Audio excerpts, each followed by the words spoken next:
Con el pueblo, habiéndolo perdido todo, nos quedábamos en nuestro programa anterior a las puertas del retorno. Y os decía que en el lenguaje mismo de los profetas y en la experiencia del pueblo elegido por Dios, aquel retorno a la tierra prometida fue vivido como un nuevo éxodo.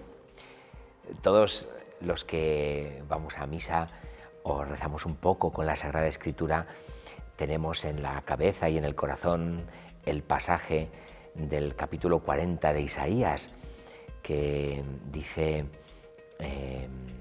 habla del consuelo que Dios quiere dar a su pueblo después de una paliza histórica, de una experiencia terrible. Consolad a mi pueblo, dice vuestro Dios.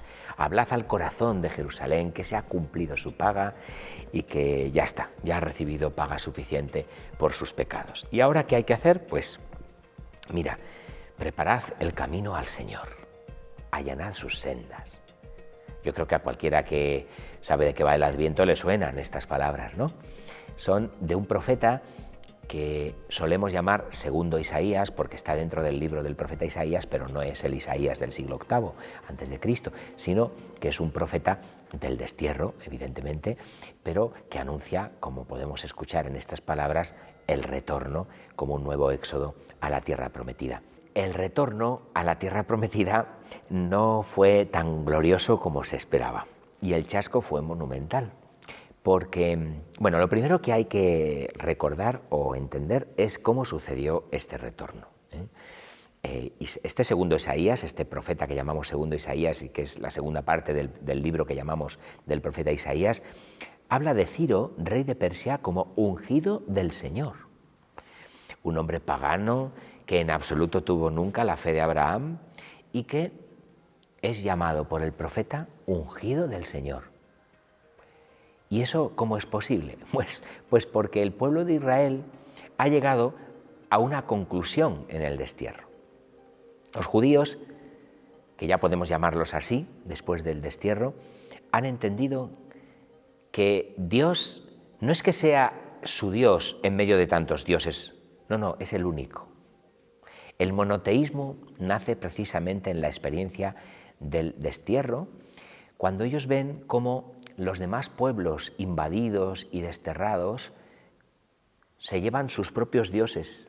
O sea, los propios dioses de los pueblos también desterrados caminan al destierro. Son incapaces de liberar, son incapaces de defender a su pueblo.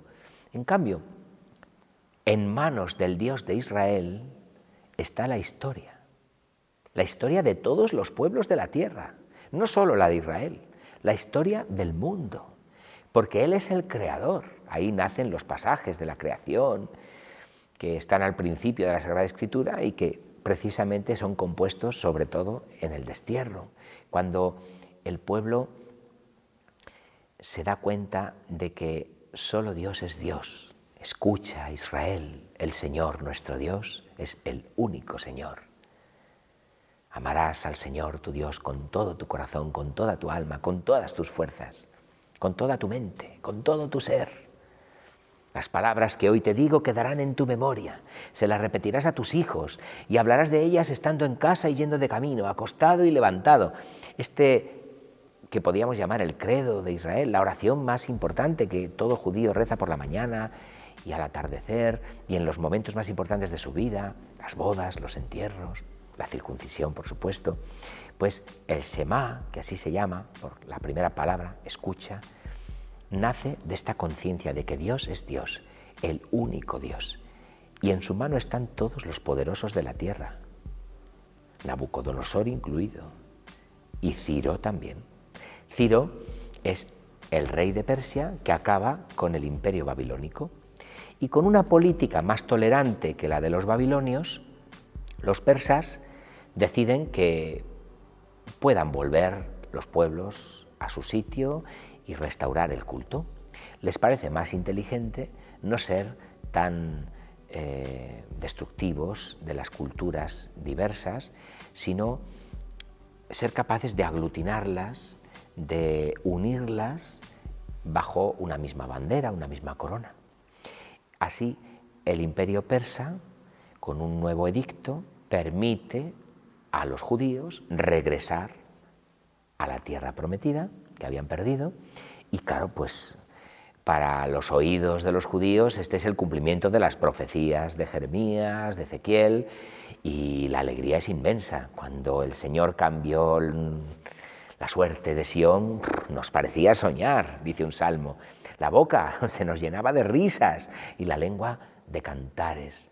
Hasta los gentiles decían, el Señor ha estado grande con ellos. Y es que es verdad, el Señor ha estado grande con nosotros y estamos alegres.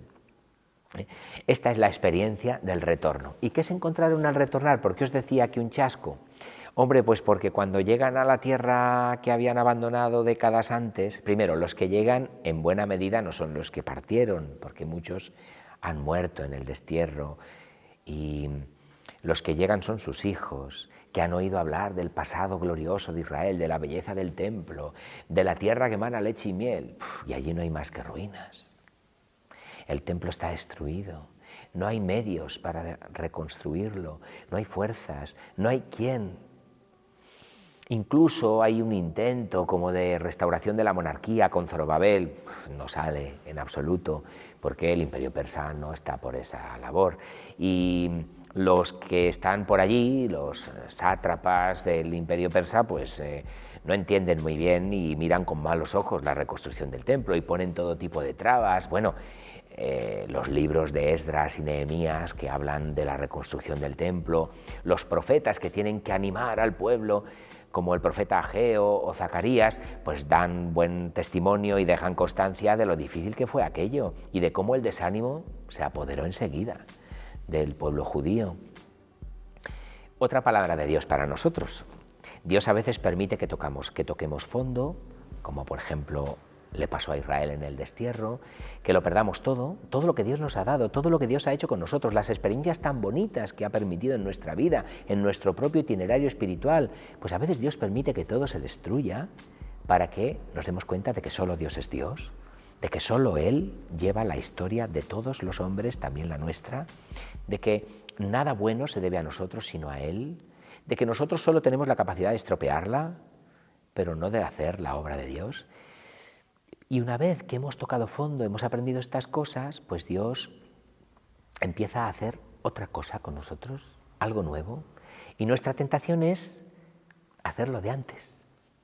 Cuando Dios cambia el tercio, cuando aparece el Ciro de turno, la circunstancia que sea en nuestra vida que nos permite levantar un poco la cabeza y continuar, pues a veces volvemos otra vez a lo de antes. Pensamos que lo que hay que hacer es reconstruir el templo y volver a nuestro rollo y tal. Y Dios dice, sí, pero no. O sea, no he permitido que vivieras toda esta historia de desastres a consecuencia de tus propios pecados para que vuelvas a lo de antes, porque entonces el retorno a lo de antes acaba en lo de siempre, en lo mismo. No, yo te quiero y quiero hacer contigo otra cosa, una nueva alianza. Quiero darte un corazón nuevo. ¿No has aprendido nada todavía? Pues te lo voy a enseñar todavía sufriendo. Así que los siglos que restan, desde este siglo VI antes de Cristo hasta la llegada de Cristo, hasta la encarnación del Hijo de Dios, son siglos que prolongan la espera del Mesías, haciéndola cada vez más ansiosa, más apasionada, podríamos decir casi más desesperante, porque pues las cosas se van poniendo muy mal y el pueblo judío pasa de unas manos a otras. Sí, los persas se comieron a los babilonios y Ciro les permitió regresar, pero a los persas se los comieron los griegos, porque vino Alejandro el Macedonio con sus descendientes políticos y aquello pues no mejoró mucho. Después de los persas vinieron los griegos y de entre los griegos, año 330 y tantos, el imperio, digamos, de los macedonios, pues está ahí, en el final del siglo IV antes de Cristo, pero la cosa va evolucionando muy mal hasta que 2 siglos antes de Cristo, uno de estos griegos de la rama de los Seleucidas, pues prácticamente acaba con el pueblo judío de la forma más espantosa. Antíoco IV Epífanes desató una persecución terrible frente a todos los que no se sometieron a una política que de nuevo se volvió muy poco tolerante con la religión judía, con la religión de los pueblos sometidos. Antíoco IV Epífanes quería helenizar todas las culturas y el pueblo judío no podía ser una excepción. Así que la inmensa mayoría de los judíos apostataron de la fe, de nuevo porque querían ser como los demás, de nuevo porque querían pues salvar el pellejo. Y bueno, los libros de los macabeos, que nos dan testimonio de lo que os estoy contando, pues dejan ver qué momento tan triste de la historia del pueblo judío fue este, cómo pues disimulaban la circuncisión para ir a los gimnasios, cómo se sometían a quemar los libros de la Torá, los libros de la ley, cómo pues en el fondo les parecía que no cabía otra, más o menos como nos pasa a veces en nuestros tiempos, ¿no?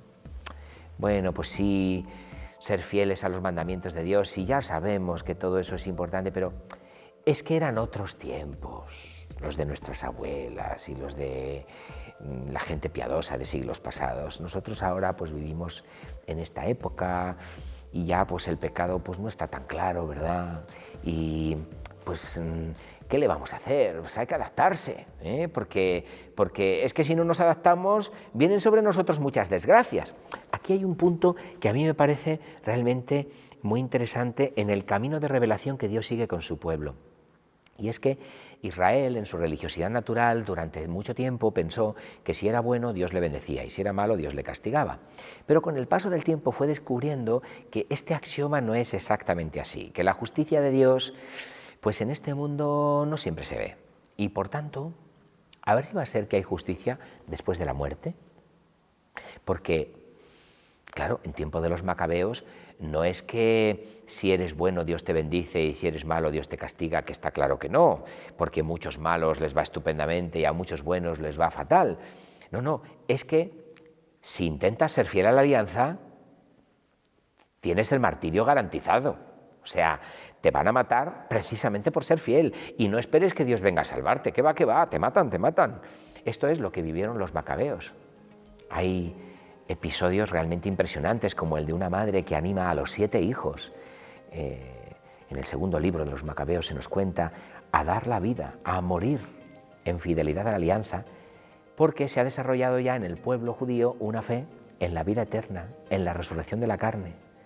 Y esto tiene una coincidencia exacta con la venida del Mesías, porque empieza a nacer un nuevo género en la misma forma de hablar Dios con su pueblo, que es el género apocalíptico, que fundamentalmente dice una cosa: las cosas están muy mal, se van a poner mucho peor, y cuando estén fatal, vendrá el Señor, porque la última palabra la tiene Él.